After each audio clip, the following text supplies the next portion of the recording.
Hello दोस्तों, नमस्कार। आप सभी का स्वागत है आपके अपने यूट्यूब चैनल एक्सेस एकेडमी पर। दोस्तों, हिस्ट्री यानी इतिहास का प्रैक्टिस सेट नंबर 4 आज हम आप सभी की आगामी परीक्षाओं जैसे टीजीटी, पीजीटी, एलटी जीआईसी प्रवक्ता, government degree college, assistant professor, Kendriya Vidyalaya Sangathan, DSSB, EMRS परीक्षाओं के लिए लेकर के आए हैं। इसमें 60 प्लस इंपॉर्टेंट क्वेश्चंस को इंक्लूड किया गया है। सारे क्वेश्चंस न्यू एग्जाम पैटर्न पर आधारित और परीक्षा में आने वाले इंपॉर्टेंट क्वेश्चंस का ये प्रैक्टिस सेट का कलेक्शन है जो आप सभी की परीक्षाओं को ध्यान में रखते हुए तैयार किया गया है। तो साथियों, वीडियो में आगे बढ़ने से पहले छोटी सी रिक्वेस्ट है कि प्लीज वीडियो को लाइक करें, दोस्तों में शेयर करें। जितने भाई बहन चैनल पे पहली बार विजिट कर रहे हैं उनसे निवेदन है कि प्लीज चैनल को सब्सक्राइब करके बेल आइकन दबा लें आगे की तैयारी को फ्री ऑफ कास्ट जारी रखने के लिए। तो आइए साथियों, शुरू करते हैं इतिहास का प्रैक्टिस सेट नंबर 4 जिसके अंतर्गत डिस्कस करते हैं 60 प्लस इंपॉर्टेंट क्वेश्चंस को। पहला प्रश्न देखते हैं। तो आइए दोस्तों देखते हैं आज के प्रैक्टिस सेट का पहला प्रश्न जो इतिहास विषय के प्रैक्टिस सेट नंबर 4 से लिया गया है। प्रश्न संख्या 1 है, भारत की जनगणना 1891 में जो हुई थी उसके जनगणना आयुक्त कौन थे? Option A Plowden, option B Baines, option C Risley, option D Gait. Right answer होगा ऑप्शन नंबर बी। भारत की 1891 की जनगणना के जनगणना आयुक्त बेंस महोदय थे। अगला प्रश्न है, किसने 100 एकड़ भूमि 1951 में विनोबा भावे को दान में दी जिससे भावे भूदान आंदोलन प्रारंभ करने को प्रेरित हुए? Option A Bedire Ramachandra Reddy, option B Konda Venkat Ram Reddy, option C Pingali Venkat Ram Reddy, option D Nukala Ramachandra Reddy. Right answer होगा option number A Bedire Ramachandra Reddy ने 100 एकड़ भूमि 1951 में विनोबा भावे को दान में दी थी और इसी से प्रेरित होकर आचार्य विनोबा भावे ने भूदान आंदोलन प्रारंभ किया था। अगला प्रश्न है, माउंटबेटन के जाने के पश्चात निम्न में से किसे गवर्नर जनरल के रूप में कार्य किया? Option A Abul Kalam Azad, option B Chakravarti Rajagopalachari, option C Pandit Jawaharlal Nehru, option D Rajendra Prasad. Right answer होगा option number B Chakravarti Rajagopalachari. अगला प्रश्न है, सुभाष चंद्र बोस द्वारा अंडमान द्वीप को क्या नाम दिया गया? Option A Vatan, option B Shivaji, option C Shaheed और option D Azad. Right answer होगा ऑप्शन नंबर सी। अंडमान द्वीप को सुभाष चंद्र बोस के द्वारा शहीद द्वीप का नाम दिया गया था। अगला प्रश्न है दोस्तों, निम्नलिखित में से कौन सीमांत गांधी के रूप में प्रसिद्ध है? Option A Purushottam Das Tandon, option B Lala Hardayal, option C Maulana Abul Kalam Azad, option D Khan Abdul Ghaffar Khan. Right answer होगा option number D Khan Abdul Ghaffar Khan को सीमांत गांधी के नाम से जाना जाता है। अगला प्रश्न जो है वो सूची 1 को सूची 2 से सुमेलित कीजिए और निम्न कूट का चयन कीजिए और उनमें से सही उत्तर का चयन कीजिए। तो देख लेते हैं यहाँ पर ये सारे प्रश्न और उनके कूट मिलान करने का प्रयास करते हैं हम सभी लोग। मिलाइए आप सभी लोग। तो वीडी सावरकर की कौन सी पुस्तक होगी? वीडी सावरकर की पुस्तक थी अभिनव भारत। क्या थी? अभिनव भारत। और लाला हरदयाल की कौन सी है? गदर पार्टी से संबंधित थे। और तारकनाथ फ्री हिंदुस्तान से और मदनलाल ढींगरा करजन बिल्ली से जुड़े हुए थे। तो इस प्रकार इस प्रश्न का राइट आंसर बनेगा पहले का तीसरा। तो पहले का तीसरा और दूसरे का पहला, पहले का तीसरा, दूसरे का पहला और तीसरे का चौथा और चौथे का दूसरा, यानी राइट आंसर बनेगा आप सभी के लिए ऑप्शन नंबर डी। अगला प्रश्न देखते हैं दोस्तों। अगला प्रश्न है, भारत छोड़ो आंदोलन के दौरान जेंटलमैन एग्रीमेंट किन किन के मध्य संपन्न हुआ था? ऑप्शन ए मिर्जा इस्माइल और Ramkaran Joshi, option B K M Munshi और Jainarayan Vyas, option C K M Munshi और माणिक्यलाल वर्मा, ऑप्शन सी मिर्जा इस्माइल और हीरालाल शास्त्री। राइट आंसर होगा option number D Mirza Ismail और हीरालाल शास्त्री के मध्य जेंटलमैन एग्रीमेंट संपन्न हुआ था। अगला प्रश्न है, निम्नलिखित में से कौन कावेरी षड्यंत्र में शामिल नहीं था? Option A Ramprasad Bismil, option B Roshan Singh, option C Suryasen और ऑप्शन डी अशफाक उल्ला खां।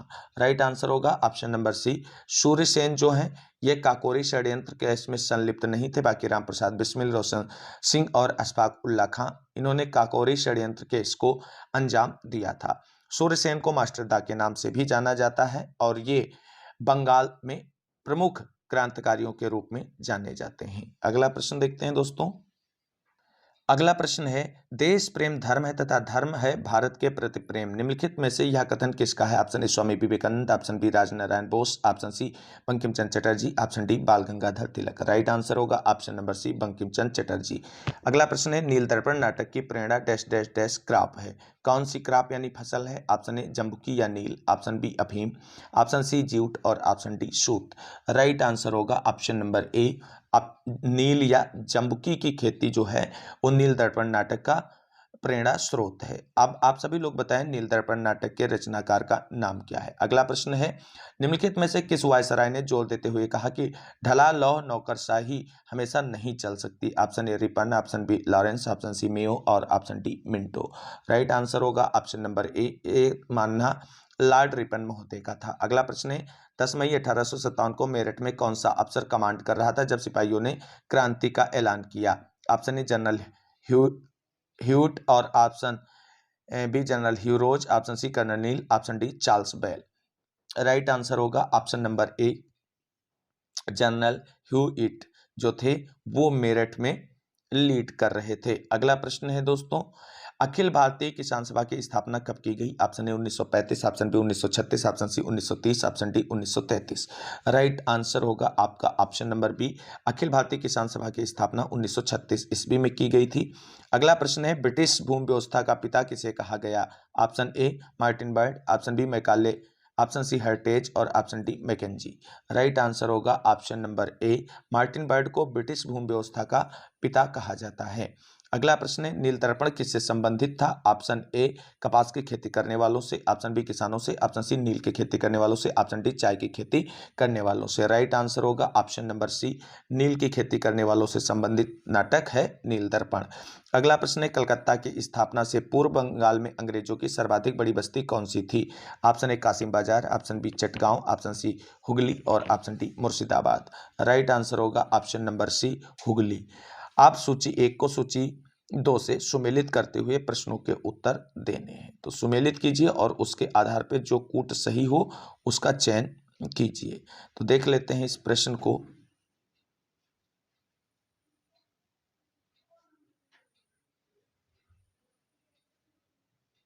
हाँ, मिलान करिए आप सभी लोग और उसके बाद सही कूट का चयन कीजिए। तो मिलाते हैं। तो वर्नाकुलर प्रेस एक्ट 1878 किसके समय में आया था? लॉर्ड रिटन के समय में आया था। और इंडियन यूनिवर्सिटी अधिनियम 2004 कब बना? लॉर्ड कर्जन के समय में बना। और भारतीय काउंसिल अधिनियम 1909 लॉर्ड मिंटो के समय में बना। और रॉलेट एक्ट अधिनियम 1919 बनता है लॉर्ड चेम्सफोर्ड के समय में। तो यानी पहले का तीसरा बनेगा, सही है।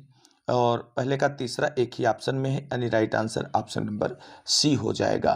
पहले का तीसरा, दूसरे का दूसरा और तीसरे का चौथा और चौथे का पहला। तो अगला प्रश्न देखते हैं दोस्तों। अगला प्रश्न है, सरखेज एवं बयाना मुगल काल में किस फसल के लिए बाहुल के लिए प्रसिद्ध थे? ऑप्शन ए कपास, ऑप्शन बी पान के पत्ते, ऑप्शन सी पोस्त और ऑप्शन डी नील। राइट आंसर होगा ऑप्शन नंबर डी नील के लिए। अगला प्रश्न है, चैतन्य महाप्रभु किसके उपासक थे? Option A Vishnu, option B Shiva, option C Krishna, option D Ram. Right answer होगा ऑप्शन नंबर सी कृष्ण के उपासक थे। अगला प्रश्न है दोस्तों, निम्नलिखित में से किसने रामायण का बांग्ला रूपांतरण प्रस्तुत किया है? Option A Vidyapati, option B Krittivas, option C Maladhar Basu, option D Chandidas.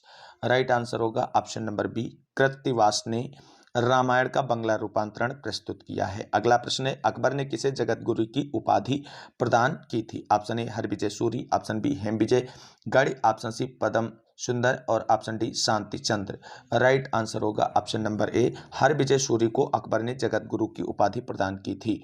अगला प्रश्न है, मनसबदारी प्रणाली किसके द्वारा आरंभ की गई? Option A Shershah Suri, option B Jahangir, option C Akbar और option D Birbal. Right answer होगा ऑप्शन नंबर सी, मनसबदारी प्रणाली जो है अकबर के द्वारा प्रारंभ की गई थी। अगला प्रश्न है, निम्नलिखित में से किस इतिहासकार ने लिखा है कि नूरजहां के संबंधियों एवं जानकारी को हर प्रकार के अनुग्रह से बढ़ावा दिया गया? Option A Mutamid Khan, option B Inayat Khan, option C Khwaja Kamgar Khan, option D Abdul Hamid Lahori. Right answer होगा option number A, Mutamid Khan ने ऐसा कहा है कि नूरजहां के संबंधियों एवं जानकारी को हर प्रकार के अनुग्रह से बढ़ावा दिया गया। अगला प्रश्न देखते हैं दोस्तों, निम्नलिखित मुगल शासकों में कौन बीड़ा बजाने का शौकीन था? Option A Akbar, option B Aurangzeb, option C Jahangir और option D Shahjahan. Right answer होगा ऑप्शन नंबर बी, औरंगजेब, जिसे जिंदा पीर के नाम से भी जाना जाता था, वह बीड़ा बजाने का बहुत ही शौकीन था।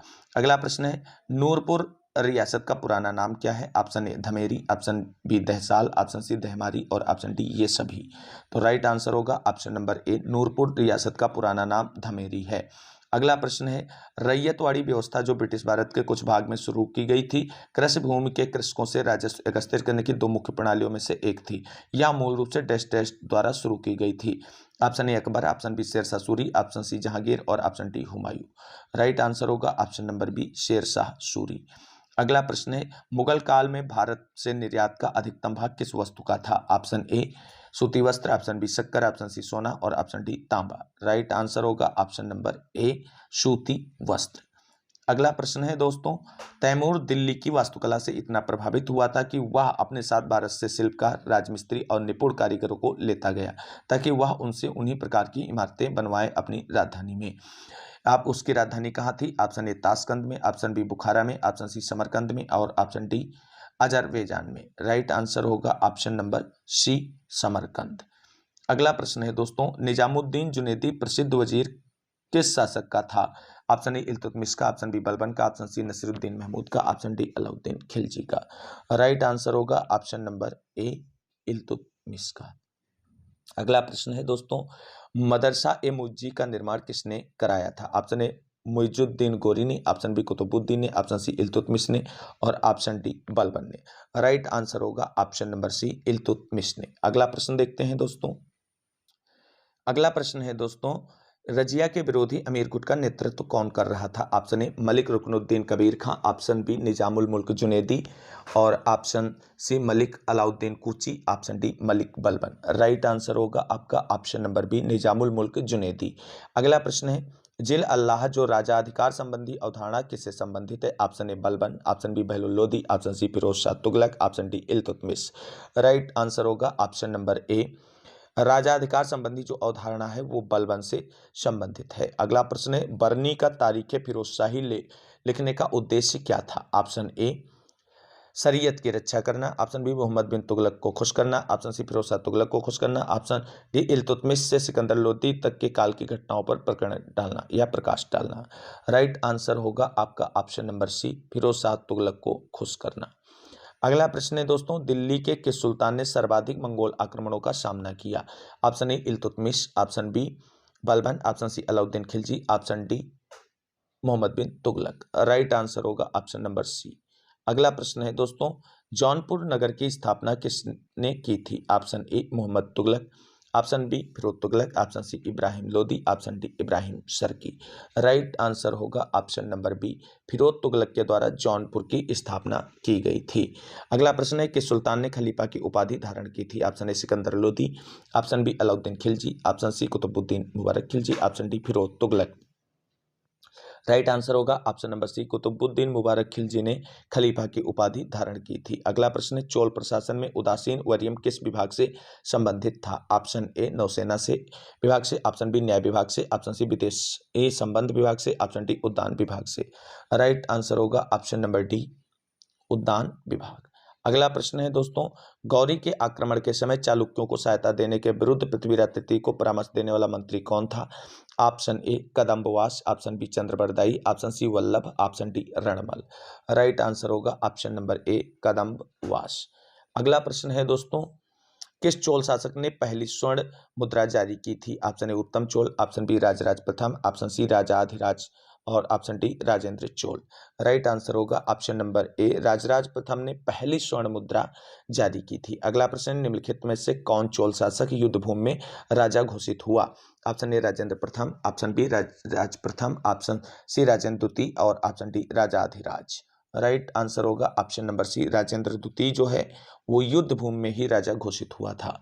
अगला प्रश्न है, उस गुप्त काटक रानी का नाम उल्लेख कीजिए जिसने अनुदान स्वरूप भूमि दी। Option A Kubernaga, option B Prabhavati Gupta, option C Kumar Devi, option D Datta Devi. Right answer होगा option number B Prabhavati Gupta जो है ये वाकाटक वंश की रानी है और इन्होंने भूमि जो है अनुदान स्वरूप दी थी। अगला प्रश्न है, गुप्त काल में भुक्ति क्या थी? ऑप्शन ए राज्य, ऑप्शन ए बी मंडल, ऑप्शन सी जिला और ऑप्शन डी परगना। राइट आंसर होगा ऑप्शन नंबर ए गुप्त काल में भुक्ति जो है वो एक राज्य के रूप में इकाई थी। अगला प्रश्न है, चंद्रगुप्त मौर्य की एक पत्नी सेल्यूकस निकेटर की पुत्री थी, उसका नाम क्या था? Option A Kumar Devi, option B Datta Devi, option C Karuvaki, option D Helen. Right answer होगा ऑप्शन नंबर डी हेलेन, यानी सेल्यूकस निकेटर की जो पुत्री हेलेन थी उसका विवाह चंद्रगुप्त मौर्य के द्वारा हुआ था। जबकि कारवाकी की बात की जाए तो ये सम्राट अशोक की प्रिय रानी थी। तो इस प्रकार इस प्रश्न का right answer option number D होगा। अगला प्रश्न देखते हैं। अगला प्रश्न डिस्कस करने से पहले इंपॉर्टेंट अनाउंसमेंट आप सभी के लिए, अगर आप सभी लोग इस प्रैक्टिस सेट की पीडीएफ प्राप्त करना चाहते हैं तो डिस्क्रिप्शन में दिए गए टेलीग्राम चैनल को ज्वाइन करें और वहां पर आपको सारी चीज़ें फ्री ऑफ कास्ट मिलने वाली है। प्रैक्टिस सेट है, थ्योरेटिकल क्लासेस नोट्स हैं, सभी कुछ आप सभी के लिए फ्री ऑफ कास्ट अवेलेबल है। तो मूव करते हैं अगले प्रश्न की ओर। अगला प्रश्न है, कश्मीर में श्रीनगर किसने बसाया था? Option A Harsha, option B Ashoka, option C Chandragupta प्रथम, option D Bindusara. Right answer आपका होगा ऑप्शन नंबर बी अशोक। अगला प्रश्न है जो सूची से सुमेलित तथ्यों पर पूछा गया है। सूची फर्स्ट का सूची सेकंड से मिलान कर दिए गए कूट से सही उत्तर का चयन कीजिए। तो मिलान कीजिए और उसके बाद चयन कीजिए। तो ये छोटा करे दे रहे हैं जिसमें सारे कूट आप सभी को साफ साफ दिखने लगे। तो मिलान कीजिए आप सभी लोग और बताइए कौन सा कूट सही होगा। तो मेरी जो है ये संबंधित है पिप्पली वन से, ठीक है। फिर बुली जो है ये अलकप्प से संबंधित है और कालाम जो है वो केसपुत्र से संबंधित है और भग्ग जो है वो इससे, यानी पहले का दूसरा, पहले का दूसरा, दूसरे का पहला, दूसरे का पहला, तीसरे का चौथा, तीसरे का चौथा और चौथे का तीसरा, यानी ऑप्शन नंबर ए आपका राइट हो जाएगा। अगला प्रश्न है दोस्तों, अगला प्रश्न है महायान संप्रदाय का सर्वाधिक महत्वपूर्ण दार्शनिक ग्रंथ है। Option A Prajnaparamita, option B Vajrasuchi, option C Avadana Kalpalata और ऑप्शन डी सुत्त निपात। राइट आंसर आपका होने वाला है ऑप्शन नंबर ए प्रज्ञापारमिता महायान संप्रदाय का महत्वपूर्ण दार्शनिक ग्रंथ है। अगला प्रश्न है, वैदिक साहित्य में किसे पुरंदर के नाम से जाना जाता है? Option A Agni, option B Varuna, option C Mitra और option D Indra. Right answer होगा ऑप्शन नंबर डी इंद्र को पुरंदर के नाम से भी जाना जाता है। और आप सभी लोग जानते हैं सबसे प्राचीन वेद ऋग्वेद में इंद्र का सर्वाधिक बार वर्णन देखने को मिलता है। कुल कितने सूक्त जो हैं इंद्र जी के बारे में या इंद्र को समर्पित हैं जो ऋग्वेद में वर्णित है, उतनी संख्या आपको कमेंट करनी है। अगला प्रश्न है, निम्नांकित में से किस वैदिक देवता का नाम बोगजगोई अभिलेख में नहीं मिलता है? Option A Indra, option B Agni, option B C Mitra, option D Varuna. Right answer क्या होगा आप सभी का ऑप्शन होगा अग्नि। जो बोगजगोई अभिलेख है एशिया माइनर का, उसमें इंद्र, वरुण, मित्र और नासत्य का उल्लेख मिलता है, जबकि अग्नि का उल्लेख नहीं मिलता है और अग्नि जो है एक वैदिक देवता है। अगला प्रश्न है, वैदिक काल में जोती हुई भूमि के लिए किस शब्द का प्रयोग होता था? ऑप्शन ए उर्वरा, ऑप्शन बी यावा, ऑप्शन सी धान्य, ऑप्शन डी उपरोक्त में से कोई नहीं। राइट आंसर होगा ऑप्शन नंबर ए उर्वरा शब्द का प्रयोग होता था। अगला प्रश्न है, अग्नि पूजा के साक्ष्य हड़प्पा संस्कृत के किस स्थल से मिले हैं? Option A Kalibangan, option B Rakhigarhi, option C Harappa और option D Rangpur. Right answer होगा ऑप्शन नंबर ए कालीबंगा, जिसका शाब्दिक अर्थ होता है काली चूड़ियां। वहां से अग्नि पूजा के साक्ष्य हड़प्पा संस्कृत के मिले हैं। अगला प्रश्न है दोस्तों, सूची 1 यानी एक तरफ हड़प्पा पुरस्थल से प्राप्त सामग्री को सूची 2 जो संभावित स्रोत से सुमेलित कीजिए और नीचे दिए गए कूट से सही उत्तर का चयन कीजिए। इस प्रश्न को थोड़ा हम मिनिमाइज करते हैं जिससे आप सभी लोग सारे कूट को आसानी से देख सकें और उसके बाद जो है सही आंसर देने का प्रयास करें। तो आप सभी लोग मिलाइए कि तांबा है, उनका स्रोत कौन सा था, तांबा कहां से प्राप्त करते थे हड़प्पा वासी, तो मिलाइए आप सभी लोग। तो तांबा कहां से आता था? तांबा आता था भैया राजस्थान से, ठीक है। और शंख कहां से आता था? शंख आता था कच्छ से, ठीक। और लाजवर्द कहां से आता था? अफगानिस्तान से आता था। सोना कहां से आता था? सोना भैया दक्कन से आता था। तो पहले का दूसरा, दूसरे का तीसरा, तीसरे का चौथा और चौथे का पहला, यानी right answer option number D बनेगा। अगला प्रश्न देखते हैं दोस्तों। अगला प्रश्न है दोस्तों, निम्नलिखित में से किस पूजा हड़प्पा संस्कृत में नहीं होती थी, यानी किस देवता की पूजा हड़प्पा संस्कृत में नहीं होती थी?